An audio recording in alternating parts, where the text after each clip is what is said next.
ଜୟ ଜଗନ୍ନାଥ ପିଲାମାନେ। ପିଲାମାନେ ତମେ ଜାଣିଛ ଏବେ OSSC ତରଫରୁ SCEW 2024 ର ଅଲରେଡି ନୋଟିଫିକେଶନ ଆସିଯାଇଛି ବୋଲି ସଏଲ କନଜରଭେସନ ଏକ୍ସଟେନସନ ୱାର୍କର 2024 ପାଇଁ OSSC CHSL ତରଫରୁ ବା ସ୍ପେଶାଲ CHSL ତରଫରୁ OSSC। ସୋ ଆଜିର ଏଇ ଛୋଟ ସେସନରେ ଆମେ SCEW ଯୋଉମାନେ କ୍ଲିୟର କରିବେ ତାଙ୍କୁ ପ୍ରଥମ ବର୍ଷରେ ଷ୍ଟାର୍ଟିଂ ରୁ କେତେ ଟଙ୍କା ତମ ମାନେ ଇନ ହ୍ୟାଣ୍ଡ କେତେ ଟଙ୍କା ତମ ଦରମା ମିଳିବ, ସ୍ୟାଲେରୀ କେତେ କଣ ଜାଣିବା, ତାପରେ ସମ୍ପୂର୍ଣ୍ଣ ଭାବରେ ମୁଁ ବିବରଣୀ ତମକୁ ଦେଇଦେଇ ପିଲେ। ଯେହେତୁ ଆମେ ବର୍ତ୍ତମାନ ମୁଁ ସ୍ୟାଲେରୀ ମୋତେ ଡ୍ର କରିବା ଲାଗିଲିଣି ଓଡ଼ିଶା ଗଭର୍ଣ୍ଣମେଣ୍ଟ ଅଫ୍ ଓଡ଼ିଶା ତରଫରୁ, ମୁଁ A to Z ତମ ଡିଟେଲ ଡିସ୍କସନ ତମକୁ ଦେଇଦେବି କି କେତେ କଣ ତମକୁ ମିଳିବ। ତ ନଜର ପକେଇବା ପିଲେ, ଫାର୍ଷ୍ଟ ଅଫ୍ ଅଲ୍ ତମକୁ କହିବି SCEW ଯୋଉଟା ସଏଲ ଏକ୍ସଟେନସନ ବା ଆମ ସଏଲ କନଜରଭେସନ ଏକ୍ସଟେନସନ ଅଫିସର ଆମର ୱାର୍କର ନୋଟିଫିକେଶନ ବାହାରିଛି। 27/11 ଆମର ଆପ୍ଲିକେସନ ଷ୍ଟାର୍ଟ ହବ। 27 ତାରିଖରୁ ଆପ୍ଲିକେସନ ଷ୍ଟାର୍ଟ ହବ, ଯୋଉଟା କି 26/12 ପର୍ଯ୍ୟନ୍ତ, ତ ବା 26 ଡିସେମ୍ବର ପର୍ଯ୍ୟନ୍ତ ତମର ଆପ୍ଲିକେସନ ରହିବ। ଦେନ୍ 27 ରୁ ତାପରେ 29 ପର୍ଯ୍ୟନ୍ତ ତମେ ଫର୍ମ ଆପ୍ଲାଏ କରିପାରିବ। ରେଜିଷ୍ଟ୍ରେସନ 26 ପର୍ଯ୍ୟନ୍ତ, ଆପ୍ଲିକେସନ ତମର 29 ପର୍ଯ୍ୟନ୍ତ। ଯୋଉମାନେ OSSC ରେ ଯୋଉମାନେ ଆଗରୁ ରେଜିଷ୍ଟ୍ରେସନ କରିଦେଇଥିବ ଆଉ ରେଜିଷ୍ଟ୍ରେସନ କରିବା ଦରକାର ନାହିଁ, ଡାଇରେକ୍ଟଲି ତମେ ଆପ୍ଲାଏ କରିବ। ହଁ, ରି ରେଜିଷ୍ଟ୍ରେସନ କରିବ, ଆପ୍ଲାଏ କରିବ। ଡେଟ୍ ଅଫ୍ ଅନଲାଇନ ଏଡିଟିଂ 1/1/2025 ପର୍ଯ୍ୟନ୍ତ ତମେ ଅନଲାଇନ ଏଡିଟ କରିପାରିବ ଯଦି କିଛି ଭୁଲ ଭାଲ ହଉଛି। ମୋଡ ଅଫ୍ ଆପ୍ଲିକେସନ କେବଳ ତମ OSSC.gov.in ସାଇଟରେ ହିଁ ତମେ କରିପାରିବ। Appointment shall be guided by combined higher secondary level of examination, ହେଲା, CHSL ତରଫରୁ ତମର ସେଇ ୱେରେ ତମେ ହେଇପାରିବ, ବା equivalent recruitment exam for specialist post or services 2022। ତ ଏଇଟା ଆମର +2 କ୍ୟାଟେଗୋରୀର ତମର ଏକ୍ସାମିନେସନ ରହିବ। ତ ଯୋଉମାନେ +2 କରିଛ ସେମାନେ ଇଏ କରିପାରିବ। ତ ଆଜିର ସେସନରେ ଆମେ ଜାଣିବା କି ପିଲେ ଆମର ଇନହ୍ୟାଣ୍ଡ ସାଲାରୀ କେତେ କଣ ମିଳିବ। ଇନହ୍ୟାଣ୍ଡ ସାଲାରୀ କେତେ କଣ ମିଳିବ ମୁଁ ତମକୁ ନେଇ ଯାଉଛି। ସଏଲ କନଜରଭେସନ ଏକ୍ସଟେନସନ ୱାର୍କର ରହିବ under a directorate of soil conservation and watershed development ତରଫରୁ। ଟୋଟାଲ ଭେକେନ୍ସି 324 ଆସିଛି, ଗ୍ରୁପ ସି ରେ ଯିବ। ବଟ୍ ୟାର ପେ ମ୍ୟାଟ୍ରିକ୍ସ ଲେଭେଲ ଯଦି ଦେଖିବା, as per 7th pay commission 2017 ORSP rule ହିସାବରେ level 5 of cell 1। Level 5 of cell 1 ମାନେ କଣ, ଆମର ଯୋଉ ପେ ମ୍ୟାଟ୍ରିକ୍ସ ହେଲା ଡିଫରେଣ୍ଟ ଲେଭେଲ ଅଛି।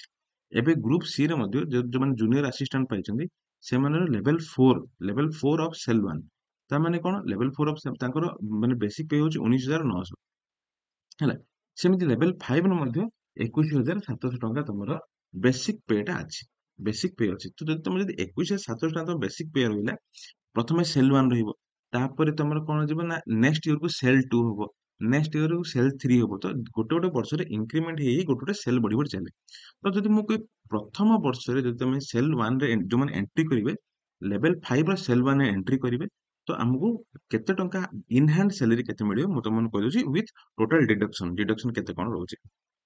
ଯଦି ମୁଁ ଦେଖ କହିବି, ଏଠି ମୁଁ ଦିଟା ନେଇଛି, ହେଲା, ଏଠି ମୁଁ ଦିଟା ନେଇଛି। ପ୍ରଥମ କଥା ବେସିକ ପେ ଆମର ଯେହେତୁ ସେଲ୍ 1, ମୁଁ ଲେଭେଲ 5 ସେଲ୍ 1 କହିଲି, ଏଇଟା ଆମେ ନେଉଛନ୍ତି କଣ ନା ଲେଭେଲ 5 ସେଲ୍ 1, ହେଲା, ଲେଭେଲ 5 ସେଲ୍ 1 ଯୋଉଟା ଆମର ଏଣ୍ଟ୍ରି ଲେଭେଲଟା, ଯୋଉଟା ଲେଭେଲ 5 ସେଲ୍ 1 ରେ ଆମର ବେସିକ ପେ ହଉଛି 21,700 ଟଙ୍କା ବେସିକ ପେ। ଡିଏ ଏବେ କରେଣ୍ଟ ରେଟ୍ ଡିଏ ହଉଛି 53%। ପ୍ରତ୍ୟେକ 6 ମାସରେ ଡିଏ ବଢେ। ତ ଯଦି ଆମେ 53% ଡିଏ ନେବା, 11,501 ତମକୁ ଡିଏ ମିଶିବ। ଏଚଆର ତମର ଦିଟା ମିଶିପାରିବ, ଗୋଟେ ତମର 4% ଏଚଆର ଅଛି, ଗୋଟେ 8% ଏଚଆର ଅଛି, ହେଲା। ଆମର 4% ଏଚଆର ସହିତ 8%। ଏଇଟା ମୁଁ ଯଦି ନେବି 4% ଯୋଉମାନେ ଏଚଆର ମିଳିବ, ବା ଏରିଆ ଦେଖିକି 800 ଟଙ୍କା, ଏଇଟା କାହାର, ଏଚଆର 4% ବେସିକ ପେ ର 4% ହେଇଥାଏ, ବା ବେସିକ ପେ ର 8% ହେଇଥାଏ, ହେଲା। ତ ଇଏ 868 ଟଙ୍କା। ତ ତମ ଗ୍ରାଣ୍ଡ ଟୋଟାଲ ହେଇଗଲା ଏତିକି। ଗ୍ରାଣ୍ଡ ଟୋଟାଲ ହେଇଗଲା ଏତିକି, 4% ଗ୍ରାଣ୍ଡ ଟୋଟାଲ ହଉଛି ଏତିକି, 34,069 ଟଙ୍କା। ଆଉ ଯଦି ତମେ 8% ତମେ ଏଚଆର ମିଳିଲା, 34,937 ଟଙ୍କା। ଇଏ ହଉଛି ତମ ଗ୍ରାଣ୍ଡ ଟୋଟାଲ। ବଟ୍ ଏତିକି ମିଳିବନି। ଆମର ଡିଡକ୍ସନ ମାନେ ନ୍ୟାସନାଲ ପେନସନ ସିଷ୍ଟମ ପାଇଁ, ନ୍ୟାସନାଲ ପେନସନ ସିଷ୍ଟମ ପାଇଁ ତମର ଯାହା ଆମର ବେସିକ ପେ ଆଉ ଡିଏ ରହିଲା, ବେସିକ ପେ ପ୍ଲସ ଡିଏ ର 10% ଆମର ଏନପିଏସ୍ କୁ କଟିବ, ନ୍ୟାସନାଲ ପେନସନ ସ୍କିମ୍। ରିଟାୟାରମେଣ୍ଟ ପରେ ଆମକୁ ଯାହା ପଇସା ମିଳିବ ତା ପାଇଁ ବୋଲିକି ତମକୁ 10% କଟିବ, ଯୋଉଟା କି ଏଇ ଆମର ବେସିକ ପେ ପ୍ଲସ ଡିଏ ର 10%। ତ 3,320 ବା 3,320 ସେମ୍ ରହିବ।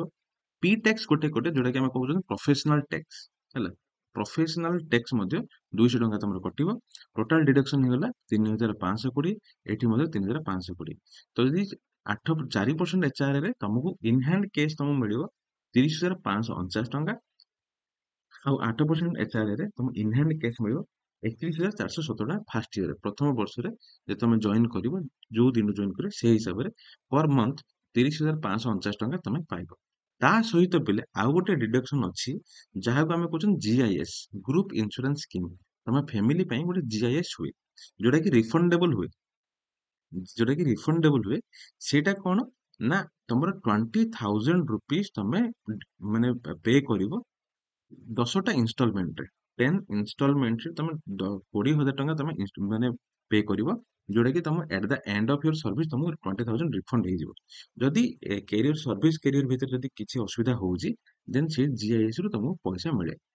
ଯଦି କାହାର ଡେଥ୍ ହେଇଗଲା କି କଣ, ତ ଭଗବାନ ଦୟାରୁ କିଛି ନ ହଉ, ବଟ ଆମର 20,000 ସେଟା ରିଫଣ୍ଡ ମିଳିଯାଏ। ଆଉ 2,000 ଟଙ୍କାଟା କଣ, ତମେ ଯୋଉ ମାସରେ ଜଏନ କରିଥିବ, ପ୍ରଥମ ମାସରେ 1/10 ଇନଷ୍ଟଲମେଣ୍ଟ ମାନେ ପ୍ରଥମ ଇନଷ୍ଟଲମେଣ୍ଟ, ଦ୍ୱିତୀୟ ମାସରେ ଦ୍ୱିତୀୟ ଇନଷ୍ଟଲମେଣ୍ଟ, ତୃତୀୟ ମାସରେ ତୃତୀୟ ଇନଷ୍ଟଲମେଣ୍ଟ, ତ ତମକୁ 10 ମାସ 2,000 ଟଙ୍କା ଲେଖେ କଟିକି ଆସିବ। 10 ମାସ ତମକୁ 2,000 ଟଙ୍କା ଲେଖେ କଟିକି ଆସିବ, ତାପରେ ଆଉ କିଛି କଟିବ ନାହିଁ ତମର ଜିଆଇଏସ୍। ଠିକ ଅଛି। ତ ଇଏ ହେଇଯିବ, ସେଇ ଏଠୁ ଗଲେ 28,549 ହେଇଯିବ ଫର ଦ ମାନେ ଫାର୍ଷ୍ଟ ଇୟର। 10 ମାସ ପର୍ଯ୍ୟନ୍ତ 28,549 ହେଇଯିବ 4% ଏଚଆରଏ ରେ। ଆଉ 8% ଏଚଆରଏ ରେ କେତେ ଆସିବ, ତ 29,417, 29,417। ତ ଇଏ ଆକ୍ଚୁଆଲ, ଏଇଟା ହଉଛି ତମର ଆକ୍ଚୁଆଲ ପେ ସ୍କେଲ, ତମ ଇନହ୍ୟାଣ୍ଡ ସାଲାରୀ କେତେ ଆସିବ। ଇଏ ହଉଛି ତମର ଆକ୍ଚୁଆଲ ପେ ସ୍କେଲ, ଇନହ୍ୟାଣ୍ଡ ସାଲାରୀ କେତେ ଆସିବ। ଜେନେରାଲି ଆମର ମୋଷ୍ଟ ଅଫ ଦ ଆମର ଭୁବନେଶ୍ୱର, ଭୁବନେଶ୍ୱର, ବ୍ରହ୍ମପୁର, ଏମିତି କିଛି କିଛି ସିଟିଜ କୁ ଛାଡିଦେଲେ ଆଉ ସବୁଠି 4% ଏଚଆରଏ ଚାଲିଛି। ତମର ଆମର ପ୍ରାଇମ ଲୋକେସନ ଯୋଉଟା ଭୁବନେଶ୍ୱର, କଟକ, ବ୍ରହ୍ମପୁର, ସମ୍ବଲପୁର, ପୁରୀ, ଏଇ ସବୁ ଗୁଡା 8% ଏଚଆରଏ, ଯୋଉଟା ଟାଉନସିପ ଆମର ମ୍ୟୁନିସିପାଲ କର୍ପୋରେସନ ଏରିଆ ଗୁଡା, ସେଟା 8% ଏଚଆରଏ ଚାଲିଛି। ତ ଆଶା କରୁଛି ତମେ ବୁଝିପାରୁଥିବ କେତେ କଣ ତମ ଇନହ୍ୟାଣ୍ଡ କ୍ୟାଶ ସାଲାରୀ ମିଳିବ। ଆଉ ତ ତା ପାଇଁ ବୋଲେ ଏପଟୁ ପଢାପଢି କର, ଷ୍ଟାର୍ଟ କରିଦିଅ। ଏଣ୍ଡ ତମକୁ କହି ରହୁଛି, ଓଏସିସି ପାଇଁ, ସଏଲ କନଜରଭେସନ ଏକ୍ସଟେନସନ ୱାର୍କର ପାଇଁ ଆମେ 3 ଡିସେମ୍ବରରୁ ADA 24 ଓଡ଼ିଆ ତରଫରୁ ଗୋଟେ ବ୍ୟାଚ୍ ମଧ୍ୟ ଲଞ୍ଚ କରୁଛୁ। ତ ଏଇ ବ୍ୟାଚରେ ଏନରୋଲ କରିବା ପାଇଁ ତମମାନେ ମତେ କ୍ୱେରି କରିପାରିବ ଏଇ ମେଲ ଆଇଡିରେ, ବା ମତେ ଡାଇରେକ୍ଟଲି କଣ୍ଟାକ୍ଟ ମଧ୍ୟ କରିପାରିବ 7077 171 005। ତ ଆଶା କରୁଛି ଆଜିର ସେସନ ତମକୁ ବୁଝା ପଡିଥିବ, ଜାଣିପାରିଥିବ କେତେ କଣ ଆମ ଇନହ୍ୟାଣ୍ଡ ସାଲାରୀ ମିଳିବ। Thank you. ପୁଣି ଦେଖା ହବ ନେକ୍ସଟ ସେସନରେ। ସେ ପର୍ଯ୍ୟନ୍ତ ଧନ୍ୟବାଦ। ଜୟ ଜଗନ୍ନାଥ।